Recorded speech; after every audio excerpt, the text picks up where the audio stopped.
Fala galera, beleza? Vocês também estão legais, tranquilo de boa? Então tá, ó. Galera, é o seguinte, Abraham Traub acabou de anunciar, nosso ministro da Educação, que vai ser um Enem diferente esse ano, que vai ser um Enem sem questões ideológicas. Seja lá o que ele entende por questões ideológicas. Eu quero discutir com vocês um pouquinho a parte prática disso, o que vai mudar para esse Enem, e um pouco de questões políticas também no segundo momento.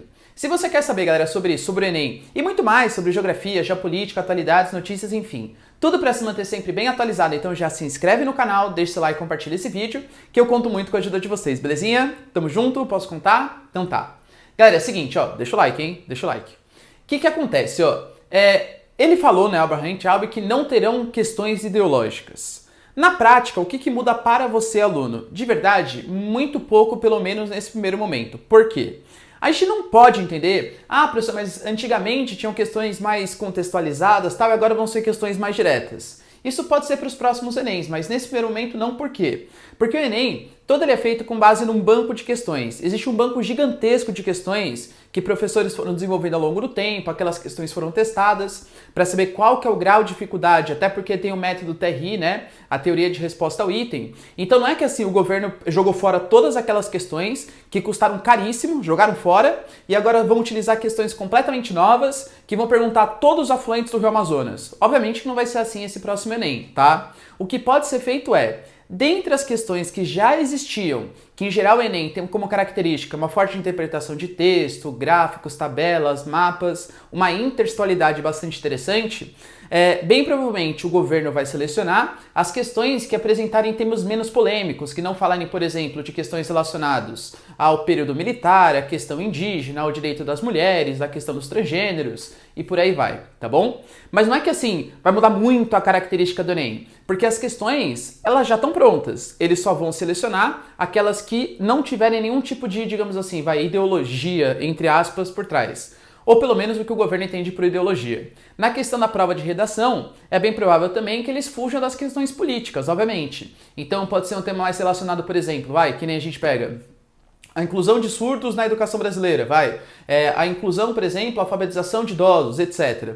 Mas dificilmente vai ser um tema relacionado à questão da Amazônia, dificilmente vai ser um tema relacionado, por exemplo, à participação política, à militância ou coisa que valha, percebe? A questão da ciência, a valorização da ciência, porque todos esses temas, eles tangem a pontos polêmicos do governo. E a gente sabe que a questão desse governo, ela é muito forte do ponto de vista ideológico.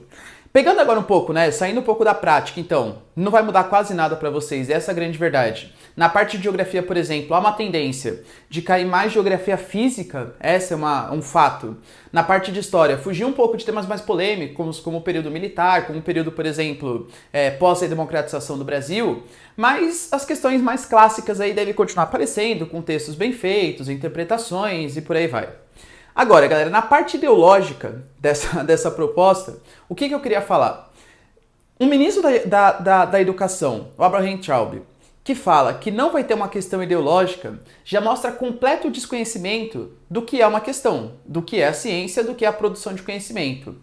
Toda produção de conhecimento tem uma ideologia. Aliás, o próprio fato dele falar que o Enem não vai ter ideologia, já mostra uma ideologia de querer negar a própria ideologia. Por mais paradoxal que pareça, é a verdade, galera. Não existe produção de conhecimento, não existe comunicação que seja completamente imparcial. E é até injusto o ministro da Educação falar que vai ter um Enem imparcial, que vai ter um Enem não ideológico, porque isso mostra para o aluno que, na verdade, tenta enganar o aluno, né? Falando, olha, tudo que você vai ver aqui não tem nada de ideologia por trás. Claro que tem. Por que escolheu justamente aquela questão e não a outra? Tem algum tipo de ideologia por trás? Não seria muito mais justo falar que, na verdade, o que ele vai tentar fazer é valorizar todas as ideologias, valorizar todas as ideias? Coisa, galera, que particularmente, vocês podem discordar com toda certeza, mas praticamente eu acho que o Enem já fazia já.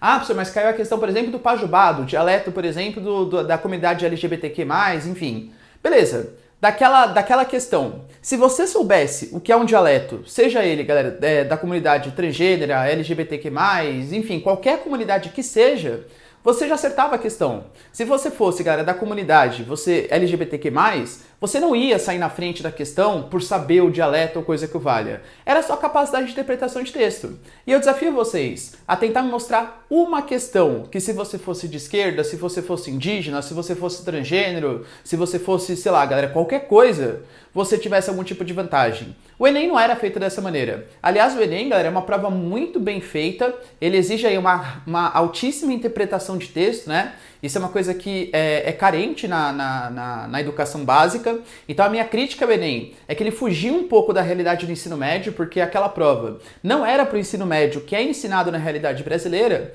mas em relação ao nível das questões, a complexidade das questões, a uma questão assim que depende de uma boa interpretação, eu acho que era uma prova bastante interessante. Eu tenho medo que nos próximos Enems, aí sim, que eles possam utilizar, né, já questões novas e por aí vai, aí sim, o Enem ele possa vir a ser uma questão, uma prova mais tradicional, meio no estilo Nesp, sabe? Questões mais diretas, fáceis ali, que geralmente tende a valorizar, tende assim a valorizar, dar mais certo, vai, digamos assim, a beneficiar, perdão, aqueles alunos que tiveram acesso às melhores escolas, aos melhores cursinhos e por aí vai. Porque você vai fugindo cada vez menos da capacidade de interpretação do aluno e vai exigindo cada vez mais a capacidade de memorização e de conteudismo.